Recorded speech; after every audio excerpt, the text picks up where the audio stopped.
gracias a ustedes. No sé cómo me veo porque estoy conectado desde el celular, pero bueno, enfocémonos más en las diapositivas, que si salgo bien o salgo mal. Bueno, para iniciar esta presentación, reciban el saludo de la fiscal provincial, la doctora Ana Cosío, fiscal provincial de la Segunda Fiscalía Provincial de Familia. Ella no puede estar ahora mismo acá porque estamos de turno, está de turno la Segunda Fiscalía y están atendiendo varios casos. Y a través de ella reciban el saludo también del doctor Eduardo Lozada, él es el presidente de la Junta de Fiscales. Yo desde la semana pasada ya no pertenezco al Ministerio Público, no estoy trabajando ya en la Fiscalía de Familia, pero como lo mencionó usted, y modestia aparte, siempre he tenido una conexión con ustedes, con el Hospital Daniel Alcides Carrión, de una u otra manera, a nivel social, lo cual no me gustaría ni ahondar ni profundizar, simplemente que es a razón de ello que acepté la invitación para, en la medida de lo posible, poder absolver las dudas y hacer un pequeño marco legal general de cómo es la interacción entre la Fiscalía de Familia, las Fiscalías de Familia del Callao, que son 5, y el Hospital Daniel Alcides Carrión. Entonces, si me ayuda pasando la siguiente diapositiva, por favor.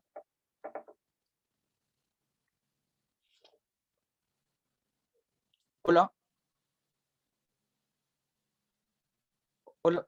Oh, un poco antes, un poco antes. La segunda diapositiva, por favor.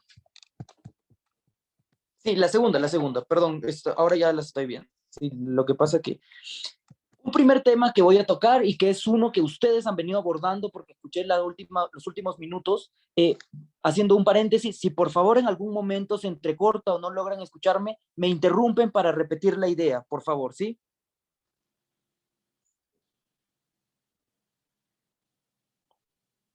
No les escucho. ¿Me podrían confirmar si me escuchan ustedes, por favor? Sí, doctor, lo escuchamos. Lo Ah, escuchamos. les decía que Sí se una de las... escucha, doctor. Ya, y me interrumpen si se entrecorta o alguno de ustedes se le entrecorta, porque la idea es que esto poco que voy a abordar quede claro, ¿sí? Bien, doctor. Lo primero que ustedes lo han venido haciendo, escuché la última parte, como decía, de las ponencias que venían escuchando, es el tema de la revictimización.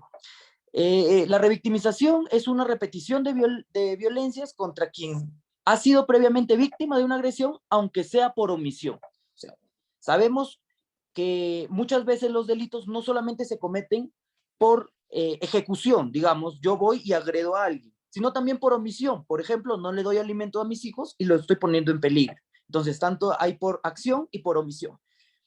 El problema de la revictimización es que dentro de todo en todo momento donde se le atiende a la víctima, la importancia de no volverla a que recuerde el mismo hecho que ocasionó la violencia o la omisión del mismo. Por ejemplo, si es una víctima de violación, a esa niña no se le puede estar recordando ni preguntando que refiera cómo fue, en qué momento fue, en qué circunstancia, tal cual ustedes creo que lo vienen abordando muy bien, pero me parecía necesario volver a repetirlo.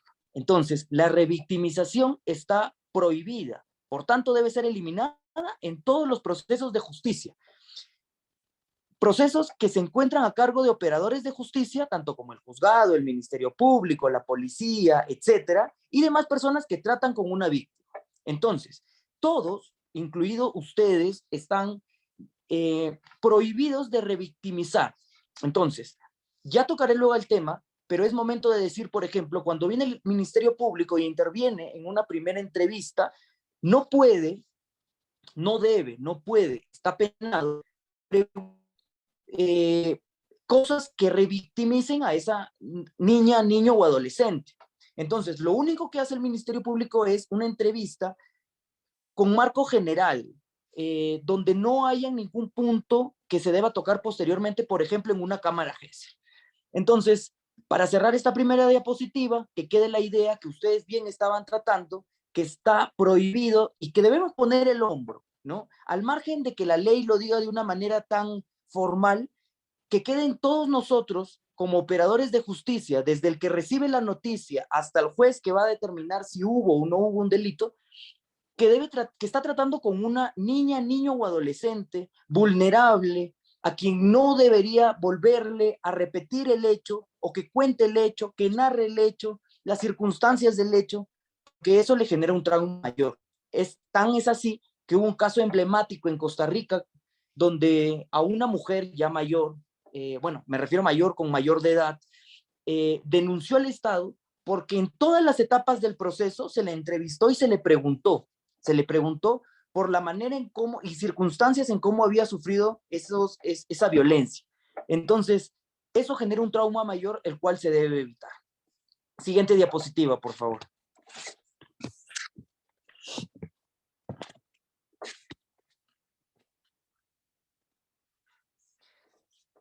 Trabajo conjunto, ¿no?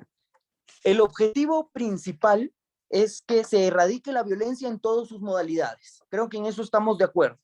Respecto a la violencia contra las niñas, niños y adolescentes, en un caso de violencia por acción u omisión, vamos a ver que interviene la familia principalmente, porque es a quien el niño o niña, por ejemplo, le puede contar a su mamá, a su hermano mayor, a su papá. La policía, las fiscalías de familia, el juzgado, el Ministerio Público, con el Ministerio de la Mujer, con la UPE y otros.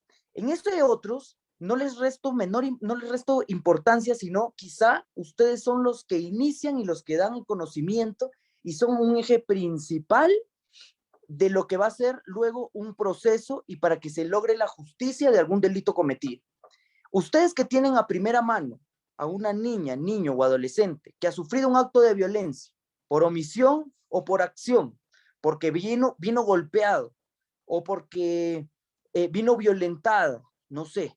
Ustedes tienen a primera mano y tienen la obligación de informarlo tanto a la policía como al Ministerio Público, según sea el caso, y posteriormente lo vamos a desarrollar un poquito más.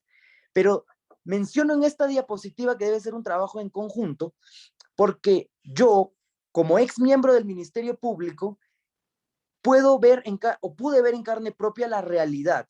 Porque bien, está bien, el legislador, el congresista, el presidente, pudo hacer una norma, pudo referendarla, puede estar ahí en papel. El papel aguanta todo. Lo que nosotros debemos trabajar es por ese niña, niño chalaco, y que el trabajo conjunto que inician muchas veces ustedes llegue a buen puerto. Porque lo que ven son casos bastante traumáticos. Digamos, estamos frente a una violación que no es poca cosa, estamos frente a un hurto, a un robo, a alguien que llegó con una bala, a un niño desprotegido, a un niño abandonado. Son casos demasiado, demasiado humanos, lamentables, pero que existen y que hay que saber abordar.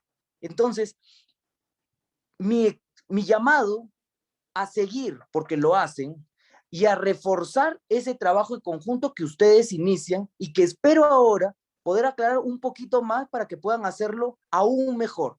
Yo he tratado con muchos de ustedes, con las asistentes sociales en su momento, cuando han llamado a reportar un caso, y el caso, a pesar de ser bastante dramático, como trabajador y operador, ex operador de justicia, se queda con la satisfacción de que hay personas que están haciendo las cosas bien, y esos son ustedes y esos es el Ministerio Público en su momento.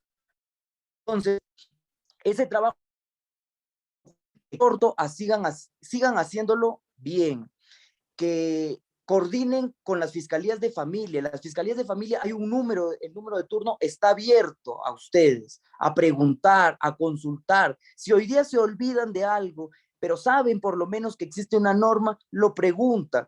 Y el fiscal de familia, que tuve la oportunidad de conocer a los 5 fiscales de familia del Callao, están abiertos a la atención. Si por ahí a veces están dentro de una diligencia porque falta personal y están en una u otra cosa, luego se comunicarán con ustedes para poder resolver esas dudas y poder ayudar a ese niño chalaco, a ese adolescente.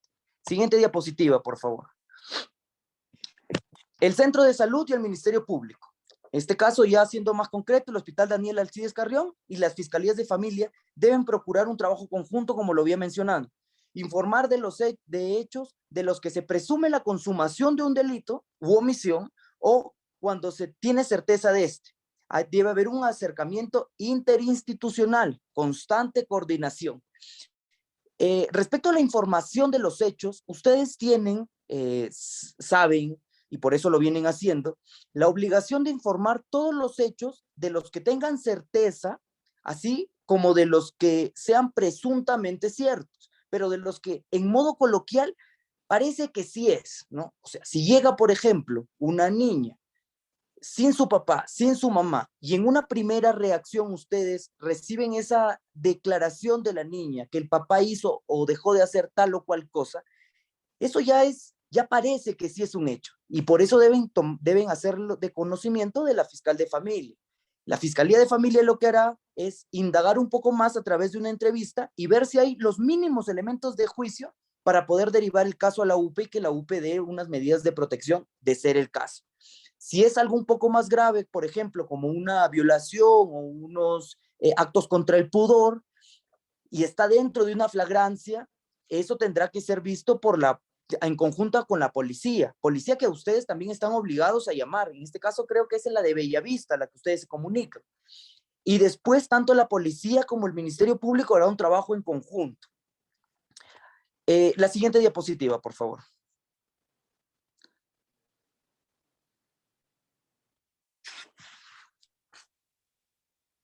No logro visualizarlo, pero podrían por favor poner la siguiente diapositiva. Sí, las niñas, niños y adolescentes chalacos son nuestra prioridad.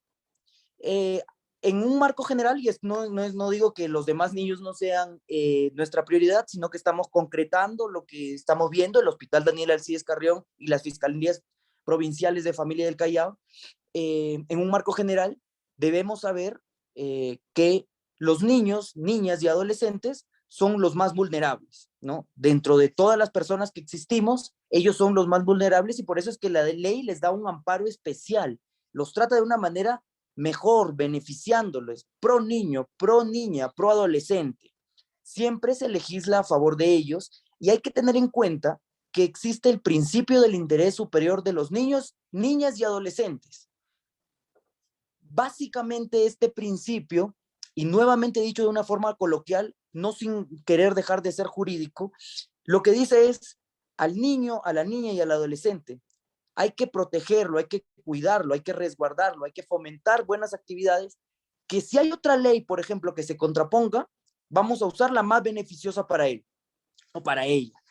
Que si existe un poco de vacío legal, vamos a usar la ley que más lo beneficie. Vamos a crear una ley a favor del niño, de la niña.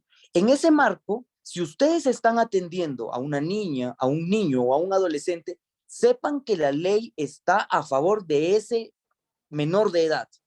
Entonces, es importante que lo sepan porque a veces existe cierto temor cuando hay desconocimiento de lo que podría pasar. ¿Y qué pasa si es que estoy incurriendo en hechos que no debo hacer?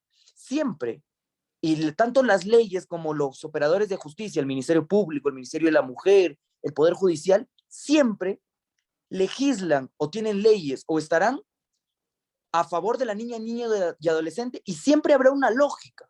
Siempre las leyes son bastante lógicas, o sea, siempre están, no hay unas leyes que, bueno, sí existen, ¿no? Pero hablando del tema concreto, siempre hay leyes, las leyes en este caso siempre serán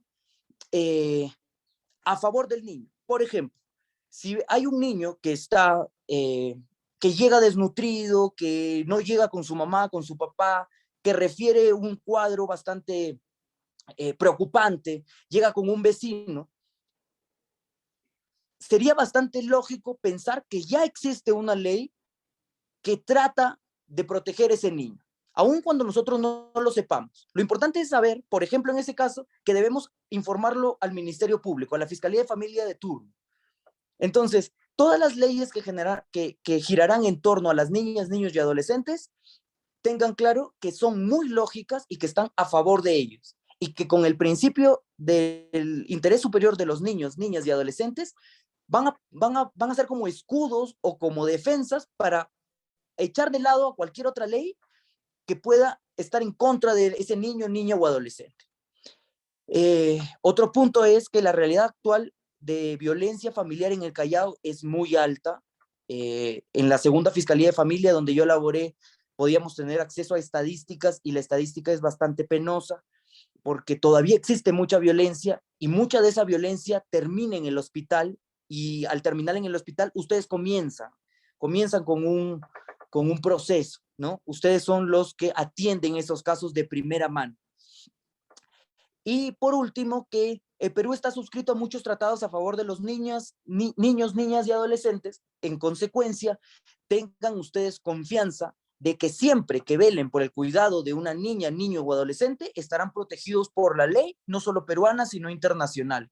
Y repito, por favor, que quede claro, esto es bastante importante. Siempre que ustedes velen por el cuidado de una niña, niño o adolescente, estarán protegidos tanto por la ley peruana como por la ley internacional.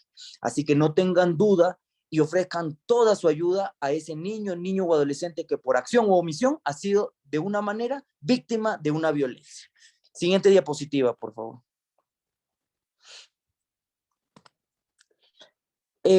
Vamos a hablar ahora del Código de los Niños y Adolescentes, un poco para hacer un marco legal. El título preliminar, el artículo 8, habla de la obligatoriedad de la ejecución. Entonces, se puede leer que es deber del Estado, la familia, las instituciones públicas y privadas y las organizaciones de base promover la correcta aplicación de los principios, derechos y normas establecidos en el presente código y en la Convención sobre los Derechos del Niño.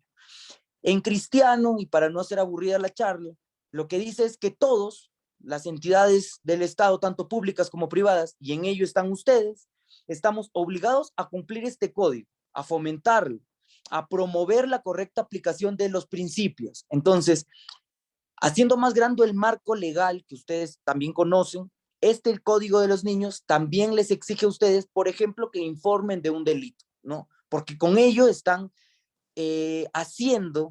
cumpliendo la protección de un niño, niña o adolescente. Siguiente diapositiva, por favor. El capítulo 2 del mismo código habla del fiscal de familia. El artículo 138 dice ámbito, el fiscal tiene por función primordial velar por el respeto de los derechos y garantías del niño y del adolescente, promoviendo de oficio o a petición de partes las acciones legales, judiciales o extrajudiciales correspondientes. Hablando ya un poco más de la función del fiscal de familia, lo que hará el fiscal es velar por los derechos y garantías del niño como fuere que éste se informe. Por ejemplo, si el fiscal de familia toma conocimiento por ustedes, interviene. Por un vecino, interviene. Por la policía, interviene. Porque el fiscal pasó por un lugar y puede intervenir en una acción donde un niño o donde un adolescente menor de 18 años está involucrado. Entonces, el fiscal, respecto del ámbito, no solamente debe velar por los derechos y las garantías de las niños, niñas y adolescentes. Siguiente diapositiva, por favor. El artículo 139 del mismo cuerpo legal dice la titularidad. El Ministerio Público es el titular de la acción y como tal tiene la carga de la prueba en los procesos al adolescente infractor. En este caso puede solicitar el apoyo de la policía. Ya que lo menciona esta diapositiva, vamos a hablar un poquito respecto de los tipos de niños, niñas y adolescentes que ingresan al hospital. Si bien al comienzo hemos centrado un poco la vista en aquel niño, niña o adolescente que ha sido violentado o ha sido víctima de algún tipo de violencia por acción u omisión, vale también recalcar que ustedes reciben, por ejemplo, aquel adolescente que fue baleado cometiendo un delito, un robo, un asesinato o un intento de asesinato, de homicidio, ¿no? Entonces, en cualquiera de los casos, ustedes deben actuar de la misma manera, tutelando los derechos de los niños, niñas y adolescentes.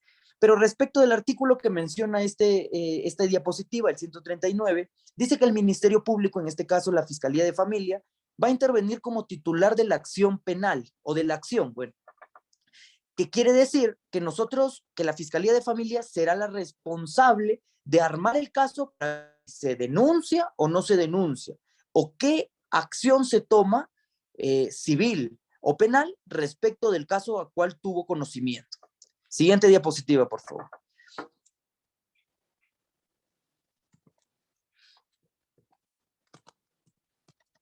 Un minuto, por favor. Artículo 140, ámbito de competencia. El ámbito de competencia territorial del fiscal es determinado por el que corresponde a los respectivos juzgados y salas de familia. Sus funciones se rigen por lo dispuesto en el presente código, su ley orgánica y las leyes especiales. No hay mucho que mencionar respecto de ello, más que en este caso ustedes tienen que informarlo a la segunda Fiscalía de Familia, a las Fiscalías de Familia. Yo pertenecía a la segunda, por ello el error. A la Fiscalía de Familia de turno,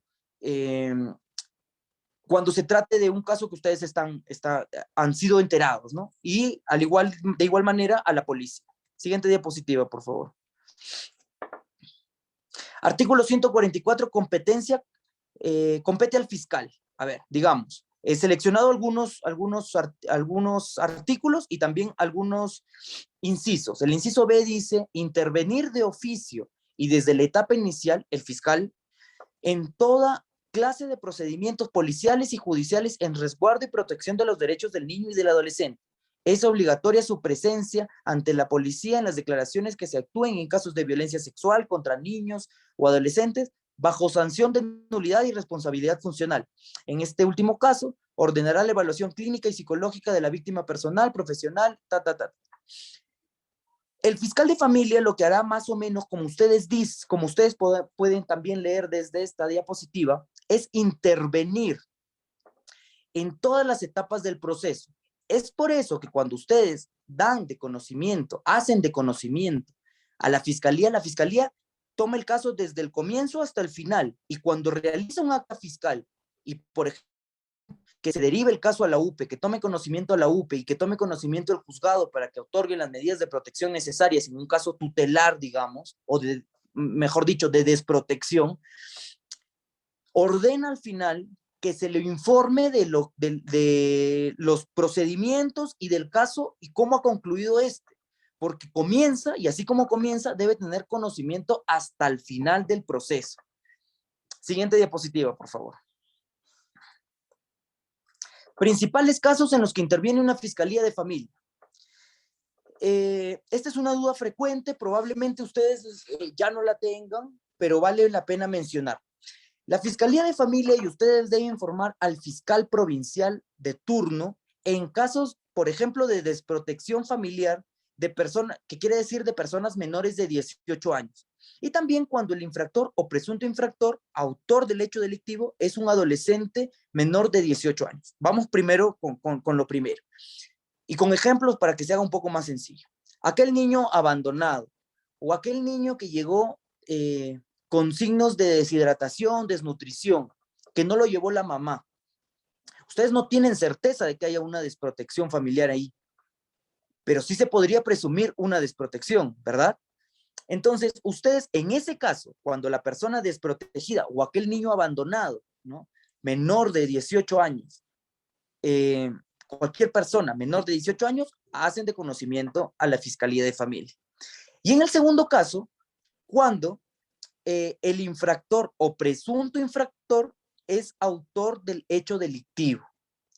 Digamos, cuando un adolescente ha sido retenido con impacto de bala, llevado al hospital, y él es el que ha cometido el hecho delictivo, es menor de 18 años, en ese momento ustedes deben informarlo tanto a la policía como a la Fiscalía de Familia. Cuando un adolescente o cuando una niño ha sido víctima de una violencia sexual, también deben informarlo a la Fiscalía de Familia. Sin embargo, si el presunto delincuente es mayor de edad, deben poner en conocimiento también a la Fiscalía, si es a la Fiscalía Penal o a la Fiscalía de Violencia contra la Mujer e integrantes del grupo familiar de turno, para que evalúe el caso. Vamos a explicarlo, voy a intentar explicarlo un poco mejor porque quizá me estoy enredando y la idea es que quede claro. La Fiscalía Provincial de Familia solamente llevará el caso si es que el infractor, o sea, el que comete el hecho delictivo, es un menor de 18 años. Si el que comete un hecho delictivo es mayor de 18 años, quien tendrá a cargo la investigación será la Fiscalía Penal o la Fiscalía Provincial de Violencia contra la Mujer e integrantes del grupo familiar. ¿Cuándo ingresará esta última fiscalía? Si el que ha cometido el delito es, por ejemplo, el papá, el enamorado, mayor de edad, cualquier miembro del grupo familiar directo. Ahí tomará el caso la Fiscalía Provincial de Violencia contra la Mujer e integrantes del grupo familiar. Ahora, ustedes hacen de conocimiento al Ministerio Público, a la Fiscalía de Familia también, porque se trata de una niña, niño o adolescente menor de edad. El caso, en principio, lo investigará la Fiscalía Penal o la de Violencia, la especializada. Pero nosotros, o bueno, la Fiscalía de Familia, lo que hará es ver qué es lo que estuvo pasando ahí. Por ejemplo, fue violentada por la pareja de la mamá. La mamá no está, la niña presenta deshidratación, la niña tiene signos de haber sido violentada, quien la lleva es una vecina.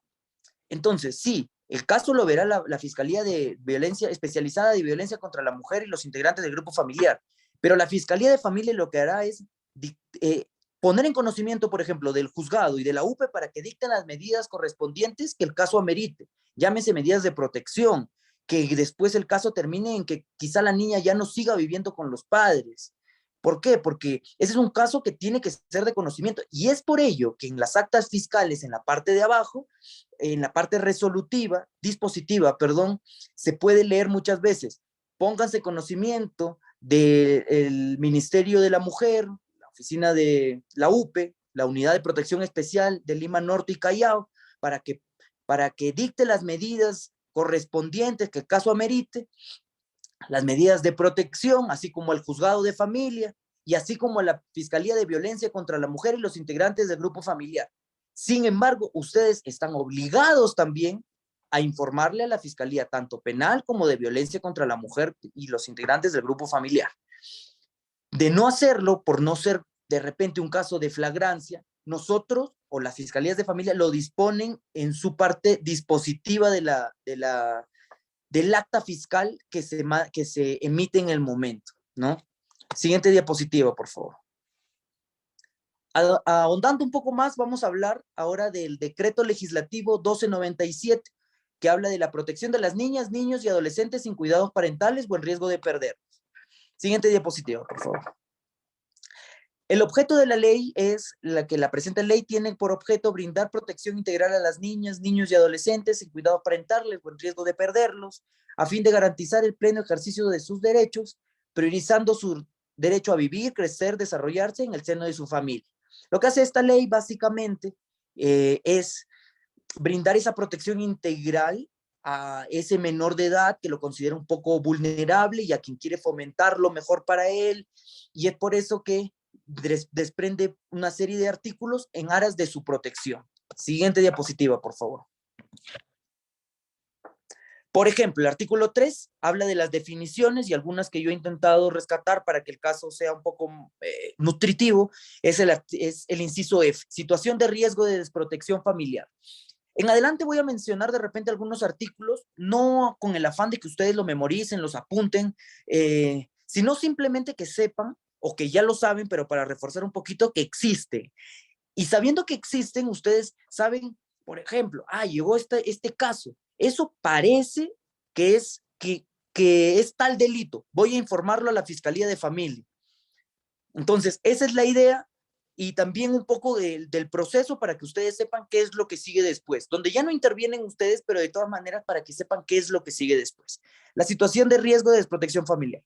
En la situación en la que se encuentra una niña, niño o adolescente, donde el ejercicio de sus derechos es amenazado o afectado, ya sea por circunstancias personales, familiares o sociales que perjudican su desarrollo integral sin revestir gravedad y no son o no pueden ser atendidos por su familia, esta situación requiere la situación estatal atendidos por su estatal, adoptando las medidas necesarias para prevenir la desprotección familiar sin que en ningún caso justifique la separación de la niña, niño o adolescente de su familia de origen.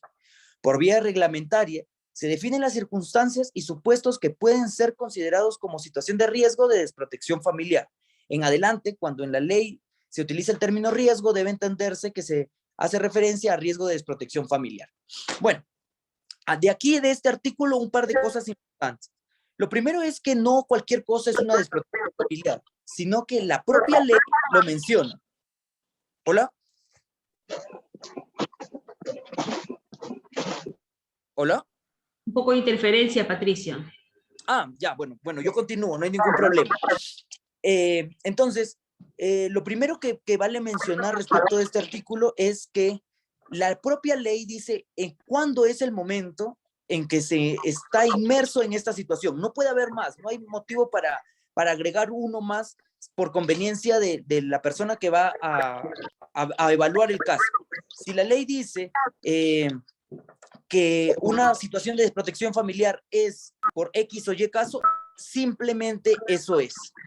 Entonces, eso lo evaluará tanto la Fiscalía de Familia como el Ministerio de la Mujer, por ejemplo, la UPE, ¿no? La Unidad de Protección Especial de Lima Norte y Callao. Patricio, perdón un minuto. Colegas, Sí. apaguen su micrófono, por favor. Gisela, apaga los micrófonos de las colegas.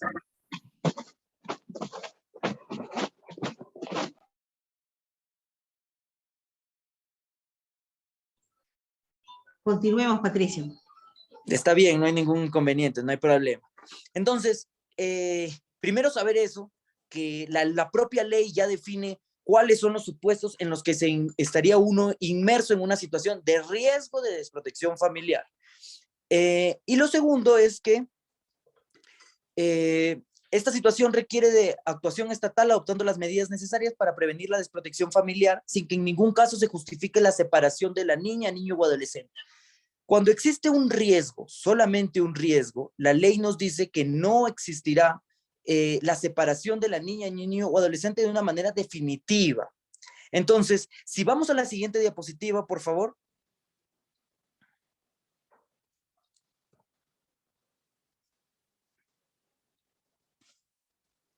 Hola, sí, ¿me ayudan por favor con la siguiente diapositiva? La siguiente diapositiva ya nos dice que es una situación de desprotección familiar. Ya no habla del riesgo de la desprotección familiar, sino la situación propia de una desprotección familiar. Entonces, aquí nos dice que es la situación que se produce de hecho a causa del cumplimiento o del imposible o inadecuado desempeño de los deberes de cuidado y protección por parte de los responsables del cuidado de los niños, niñas y adolescentes y que afecta gravemente el desarrollo integral de una niña, niño o adolescente. La situación de desprotección familiar tiene carácter provisional e implica la separación temporal de la niña, niño o adolescente de su familia para su protección, así como el apoyo especializado a la familia para la remoción de las circunstancias que la motivaron, entre otras cosas más que podemos ir viendo. Pero la situación de desprotección familiar propiamente ya habla del descuido, dicho de una manera coloquial, que ha tenido la familia con esa niña, niño o adolescente. He sido testigo muchas veces que la asistencia social y el MAMIS han informado de muchos casos de la Fiscalía de Familia, en este caso la Segunda Fiscalía de Familia, de desprotección familiar. Y lo que se hace es, una vez tomado el caso, derivarlo a la UPE, previa entrevista con el niña, niño o adolescente. O sea, el niño, niña o adolescente, al momento de estar en una entrevista fiscal que es muy breve, al cual se le pide apoyo a ustedes, y ya tendré oportunidad para reforzar ello, lo único que refiere con unas preguntas bastante sencillas es que no vive con su papá, que no vive con su mamá, que quien prepara sus alimentos es su abuelita, pero que su abuelita no puede caminar. Entonces, el fiscal de familia se puede hacer una idea de que hay una desprotección familiar y que quien lo va a investigar efectivamente es la UPE, la Unidad de Protección Especial, es a la que se le deriva el caso y la que otorga las medidas de protección y la que decide si es que se va a tutelarizar o no el caso, ¿no? Entonces, la UPE cumple también un rol funcional y era un poco de la interinstitucionalidad de la que hablaba al comienzo, porque todos somos, o todo el círculo debe estar completo. Ustedes son los que inician el proceso, dan cuenta de lo que ha pasado. El Ministerio Público y la policía abren actos de investigación, derivan el caso a la UPE, lo derivan para el juzgado, se emiten medidas de protección, el juzgado y la unidad de protección especial emiten diferentes medidas de protección en diferentes casos, muchas veces es en conjunto, pero sus atribuciones son diferentes, pero al final el niño, la niña o el adolescente será el que debe ser beneficiado. Entonces, La situación de desprotección familiar, leí este marco teórico, con la finalidad de que sepan ustedes o ahonden un poco más, porque muchas veces se nos ha preguntado, ustedes entendemos, no pueden estar al tanto de todas las normas, de toda la legislación, su función es otra y es vital. Entonces, corresponde de repente al Ministerio Público ayudar en informarles, como lo estamos haciendo ahora, respecto de los tipos legales que existen. La desprotección familiar no es más que ese niño que estuvo descuidado debe ser tutelado, debe estar bajo la protección estatal, ya que ni su papá, ni su mamá, ni un hermano mayor, ni ningún familiar puede asumir su protección. Y ustedes son los primeros que evalúan a ese niño o que tienen de primera mano el conocimiento, porque el doctor es quien nos evaluó, y pueden darse cuenta, quizá de una manera un poco más rápida, de que ahí hay un caso que debería quizás ser atendido. No siempre deben tener certeza de que ese niño está desprotegido, pero si hay algún indicio y ustedes tienen conocimiento de ello, deberían informarlo tanto a la Fiscalía de Familia, a la Fiscalía de Violencia contra la Mujer, a la policía, según sea el caso. Entonces, hago un paréntesis que creo es muy importante y quizá en una diapositiva más adelante lo he colocado, pero ustedes, y aprovecho para felicitar la labor que en pandemia se pudo reafirmar, brindan no solamente esa comunicación, sino las facilidades para que se continúe con el proceso. Ustedes prestan el teléfono celular, están dispuestos al momento que el fiscal o el responsable esté con un poco de tiempo para tomar aquella declaración, previa coordinación. Nunca ha habido, por lo menos en mi caso, en la segunda Fiscalía de Familia, cada vez que he coordinado con ustedes, nunca ha habido un tema de descoordinación en donde quien salga perjudicado es el niño. Entonces, siempre, no sé cómo lo manejan de manera interna, quién cubre esos gastos, pero el prestar, por ejemplo, ahora en pandemia, el celular para que exista una entrevista fiscal, hace que de una manera eficiente y eficaz se logre un poco más de justicia, porque no se está hablando de un niño que está bastante cómodo, se está hablando de un niño que probablemente haya sufrido algún tipo de violencia o algún tipo de descuido por parte de sus padres.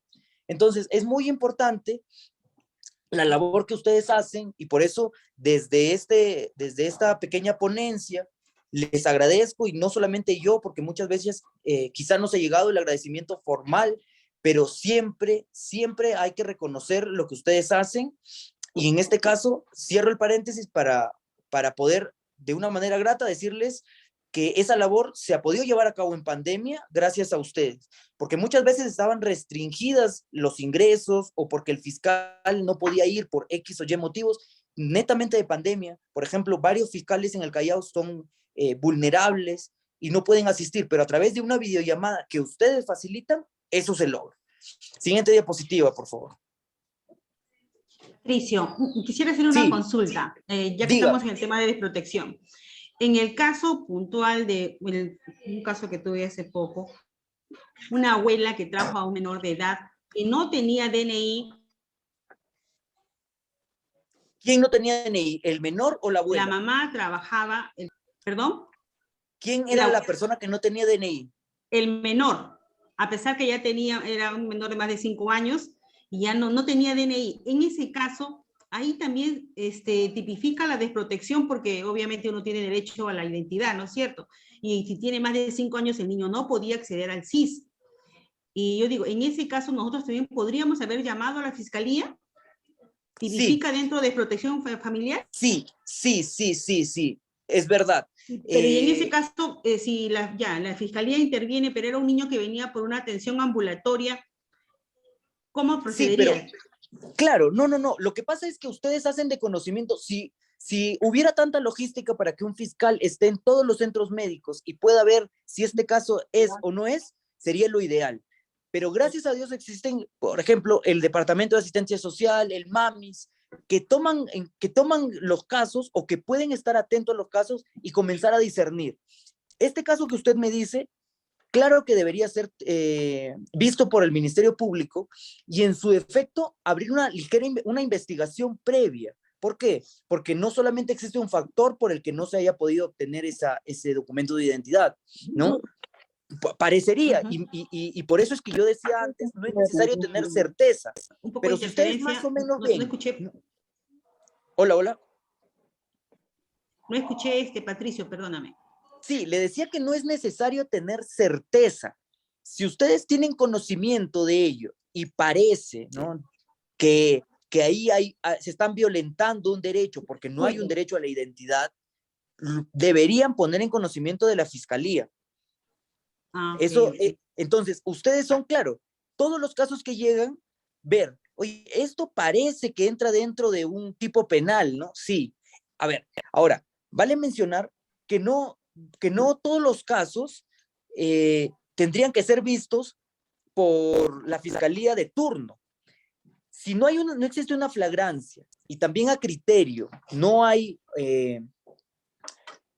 no está en riesgo muchos derechos que se tengan que ver urgentemente por el fiscal de turno, ustedes pueden hacer llegar una demanda a la fiscalía que esté de turno vía correo o a alguna fiscalía vía presencial, ¿no?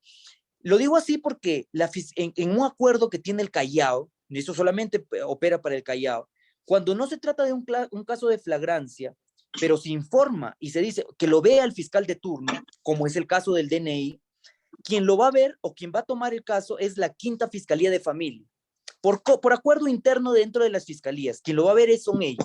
Pero si ustedes lo mandan a través del correo, el fiscal de familia, por ejemplo, está la segunda fiscalía de familia y ve que no es un caso de flagrancia, lo que va a hacer es derivarlo a la quinta fiscalía, pero ya se toma conocimiento y se pone cartas en el asunto. Solamente para cerrar su pregunta, basta un indicio de la omisión de un delito, de la comisión u omisión de un delito, para tener que informar. Okay. Te agradezco, Patricia. Bien, entonces, igual, no hay problema, me pueden interrumpir cuando ustedes crean conveniente, pero vamos siguiendo con el capítulo. No se le escucha, La doctor. pregunta, ¿qué pasa después? ¿Hola? Este cochino tu ropa, ¿no, Jimé? Chimera, Verita. Por favor, apaguen sus... Apague el micrófono, por favor. Apágale, Gisela, por ahí. Sí. Apágale el micro. Ya.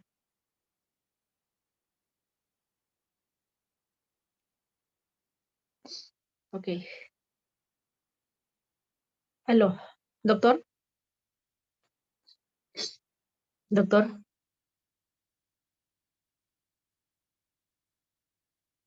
Parece que salió. Aquí está.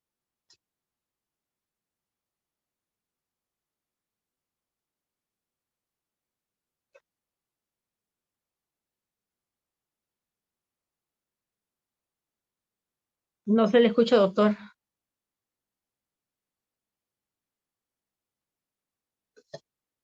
¿Ya me escuchan? Sí, listo.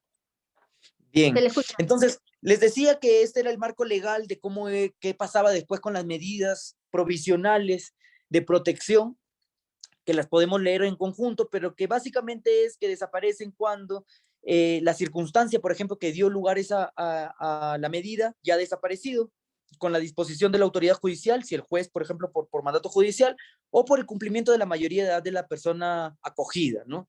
Y en un artículo precedente, habla un poco de quién la podrá disponer, si es de oficio, a pedido del niño o niña, y también las medidas de protección provisionales pueden variar o cesar en cualquier momento, en cualquier estado del procedimiento de protección familiar. Siguiente diapositiva, igual luego les puedo dejar esto, ustedes lo chequean, no hay mayor complejidad al momento de leerlo, solamente era un marco para que ustedes sepan qué pasa después. El artículo 90 habla de las medidas a adoptar por impedimento de la aplicación de la medida de protección. Cuando exista resistencia para ejecutar la medida de protección provisional dispuesta por la autoridad competente, se solicita al Ministerio Público se constituya al lugar donde se encuentra la niña, niño o adolescente en compañía de la autoridad policial para el cumplimiento de la medida. Durante el desarrollo de esta diligencia se debe velar por la integridad, integridad personal de la niña, niño o adolescente. Muchas veces, no sé cuántas en su caso, pasa que el niño, la niña o el adolescente, con medidas de protección, está dentro del centro médico, dentro del hospital. Y el papá, si opone resistencia, ustedes tienen el derecho y el deber de llamar al Ministerio Público, en este caso, si es un mayor de edad, a la Fiscalía Penal o a la Fiscalía de Violencia contra la Mujer y los integrantes del grupo familiar, que llegará acompañado de un policía o se constituirá con un policía para hacer valer esa medida de protección que previamente le ha dado alguna autoridad, llámese la UPE, el juzgado, ¿no? Entonces, no se olviden que ustedes tienen el deber y tienen el derecho, tienen la obligación de llamar, porque cuando se dispone algo es de carácter imperativo, no es de un carácter optativo, opcional. Si el juez dice algo, si la UPE en su resolución dice algo, si el fiscal en su disposición dice algo, se debe cumplir.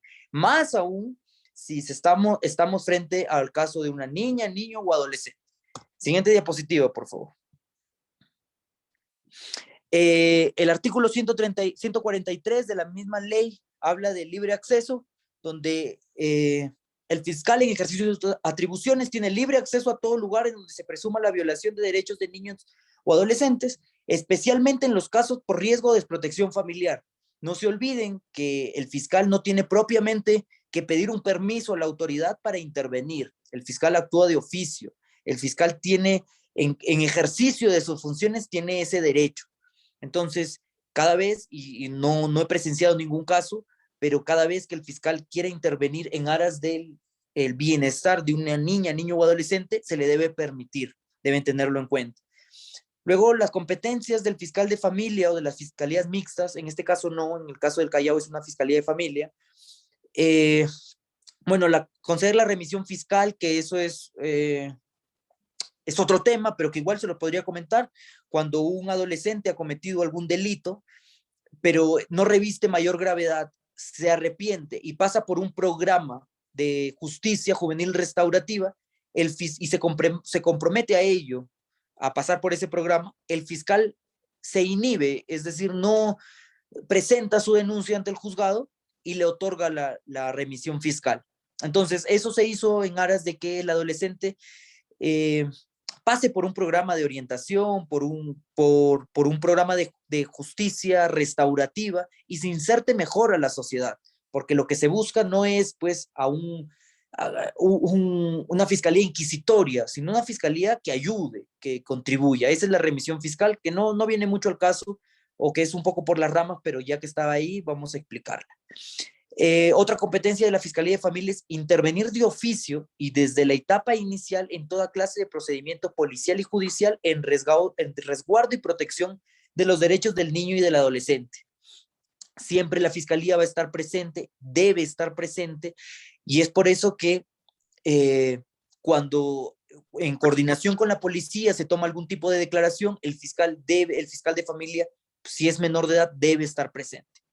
Durante la declaración de la víctima puede participar cualquiera de los padres o las personas que tengan bajo su tutela al menor de edad. Siguiente diapositiva, por favor.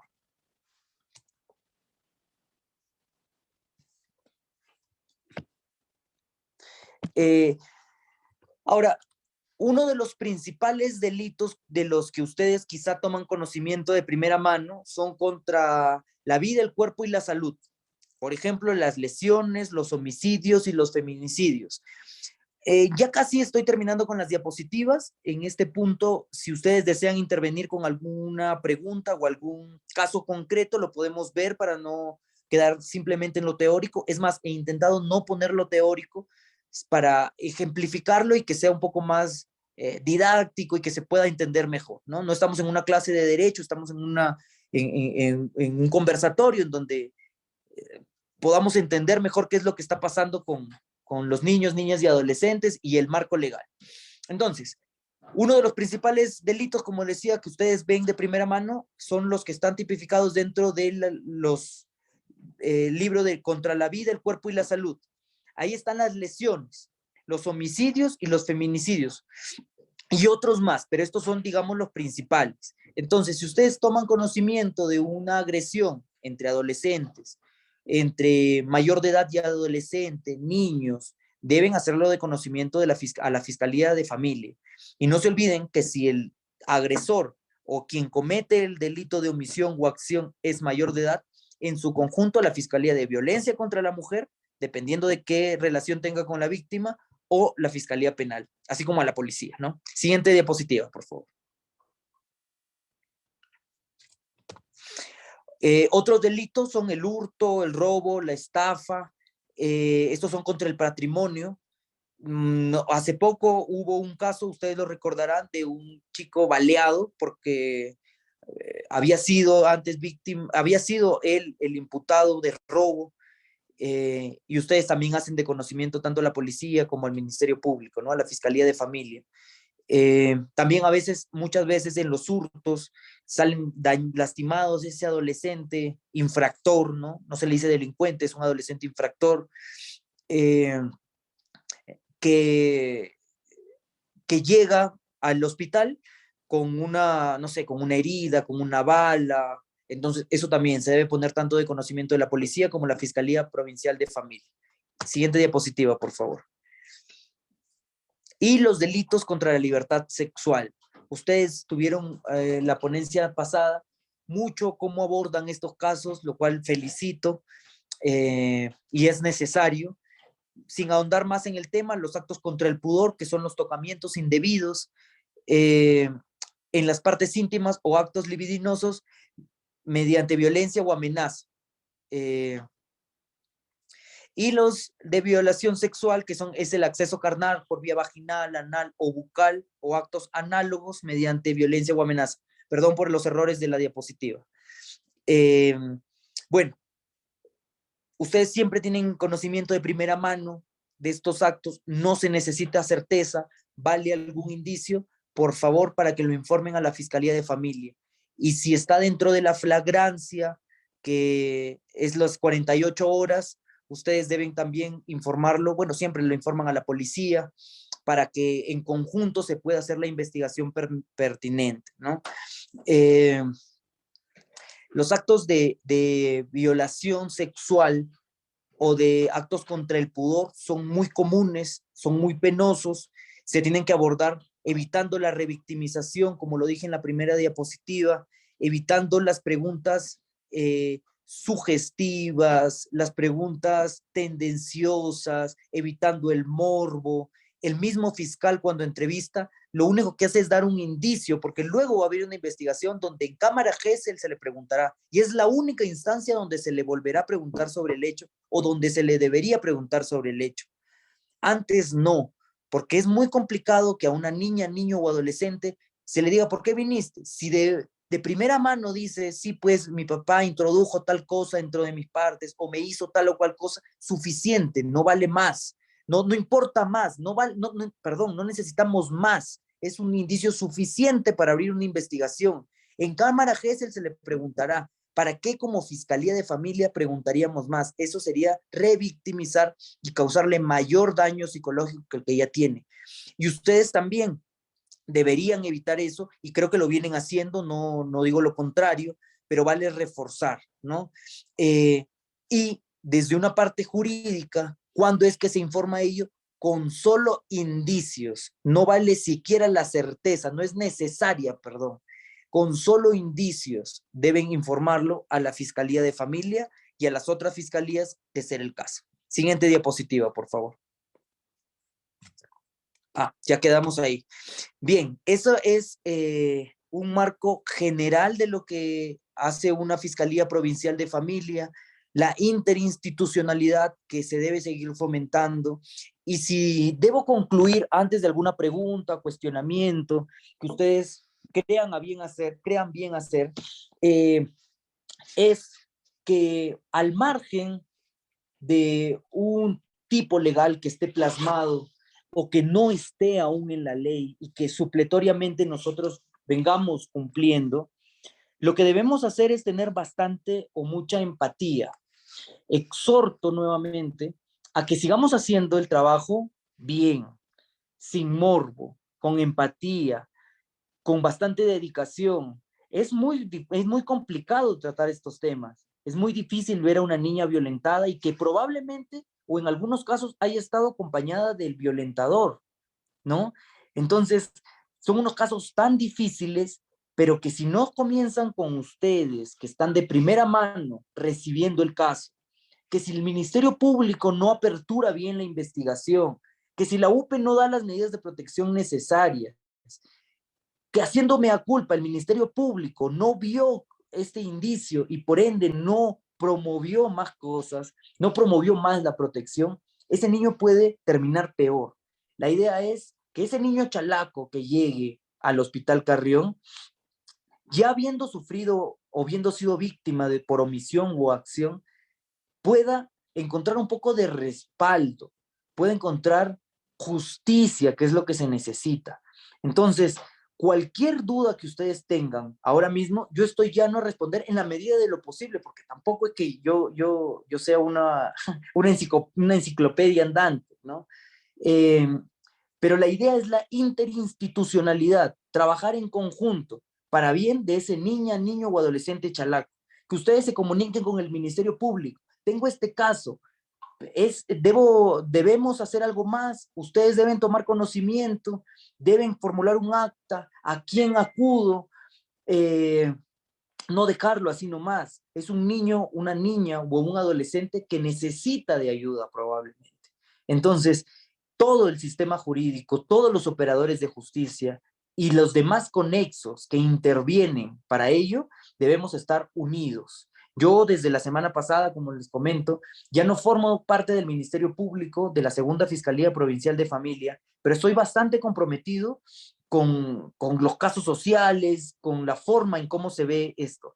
Estuve laborando ahí 2 años, poco más de 2 años y medio, y pude ver la realidad chalaca, que es en buena parte la realidad nacional, ¿no? Porque hay bastantes estratos sociales, porque aún existe mucha violencia, porque hay muchos adolescentes infractores a los que hay que verlos incluso con un poco de pena, de nostalgia, porque son personas que aún así necesitan de la ayuda del Estado para poder cambiar, porque el adolescente, como lo dice la doctora Ana, trabajar con adolescentes es trabajar con una oportunidad para el futuro. La doctora Ana Cosío es la fiscal provincial de la Segunda Fiscalía Provincial de Familia. Ella está muy comprometida con los adolescentes. Desde ella quien he aprendido muchas cosas en temas de familia. Gracias a ella hemos visto casos bastante emblemáticos y muy comprometidos que han iniciado ahí lamentablemente en el hospital Daniel Alcides Carrión. Y no lo digo por la forma de atención, sino porque cada vez que existe un caso de violencia creo que es lamentable. Entonces, quedo llano a sus preguntas con toda confianza, de la manera más coloquial. No tiene que ser una cosa jurídica la que pregunten. Si es el caso el que hay que resolver, lo haremos ahora mismo. A ver.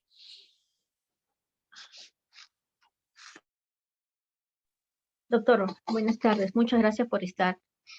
El Código Violeta es la atención de violencia sexual inmediata con cualquier tipo de poblaciones, hombres, mujeres, niños, adultos, poblaciones LGTB. Hemos tenido muchas situaciones de adolescentes y niños, y ahí demora. Y por lo general siempre nos indican por X situaciones se demora el fiscal. Y la duda que tengo, sabemos que en pandemia funcionaba todo con videollamadas, pero nos han indicado que ya no hay atención videollamadas, no debería ser, y que lo están haciendo ya presencial. Pero últimamente nos siguen llegando la atención de fiscales con videollamadas. ¿Es lo correcto o todavía vamos a continuar con el tema de las videollamadas? Mire, A mí me dijeron, mira Gisela, somos personas con movilidad, pero yo necesitaba que venga el fiscal y venga el médico legista. Entonces, es verdad, perdí una mire, situación. Ajá. me pone un poco en apuros porque sí, es verdad que desde hace buen tiempo acá las resoluciones que dieron pie a, por ejemplo, las atenciones virtuales no han sido renovadas, es decir, se puso un plazo hasta abril, por poner una fecha, hasta marzo, y al no renovarse, ya no estaba vigente, ¿no? Entonces, se entendía que volvíamos a la presencialidad, como fue el caso, que pasó desde marzo o febrero, si mal no recuerdo. Pero también es cierto que existe un tema de realidad, de realidad para actuar. Muchos fiscales provinciales tienen comorbilidades, están considerados dentro de la población vulnerable, tanto por su edad, por enfermedades precedentes, y no pueden acercarse. Entonces, si bien el Ministerio Público en el Distrito Fiscal del Callao pone a disposición fiscales de un pool que apoyan a las diligencias, están los fiscales adjuntos y están también los asistentes de esos fiscales, no se dan abasto. Entonces, lo único que yo le podría decir es que en un tema de realidad, si existen 5 casos, no solamente en el Hospital Daniel Alcides Carrión, están las diligencias en Cámara GESE y hay 2 personas que pueden atender ello, una forma, en algunos casos, porque no todos los fiscales tienen esa condición, es continuar con la virtualidad, ¿no? Y que a manera de observación, y yo que he trabajado dentro, y yo que he visto los casos, muchas veces se puede actuar de una forma más rápida. No siempre, y hago un mea culpa, porque muchas veces también en mi fiscalía, por más que hemos querido hacer más rápido la acción, no se podía porque teníamos casos diversos. Es una fiscalía con 4 personales, los cuales atienden todos los casos durante una semana. No se dan abasto. Entonces, una videollamada soluciona en parte ello. No tengo conocimiento y sería mentir si digo cuándo fue la última vez que se pudo hacer las videollamadas como una forma de atención para poder yo decir el marco legal está vigente o ya no. No tengo conocimiento, pero sí me podría comprometer a buscar cuál es la resolución de presidencia o de la Fiscalía de la Nación que ya impide hacer eso y que obliga, es más, a los fiscales, lo cual a manera de comentario diría es casi imposible que obligue en todos los casos, o sea, debe haber igual excepciones. ¿Por qué? Porque existen fiscalías con 3 personales donde los 3 personales son vulnerables por la edad, por enfermedades. Entonces, ¿quién atendería los casos? Y existe 1 o 2 fiscales del pool que no se van a dar abasto para todas las diligencias y los plazos vencerían, ¿no? Entonces, no sé cómo lo maneja actualmente.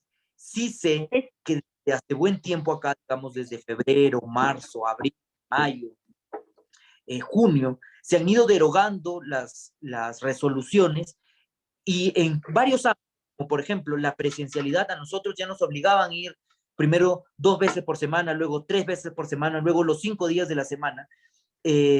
Así se han ido dando cambios dentro del Ministerio Público.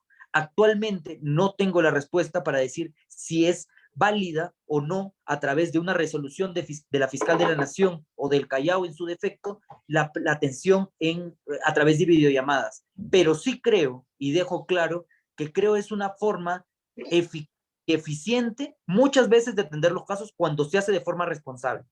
Porque una entrevista a través de un celular es más rápida y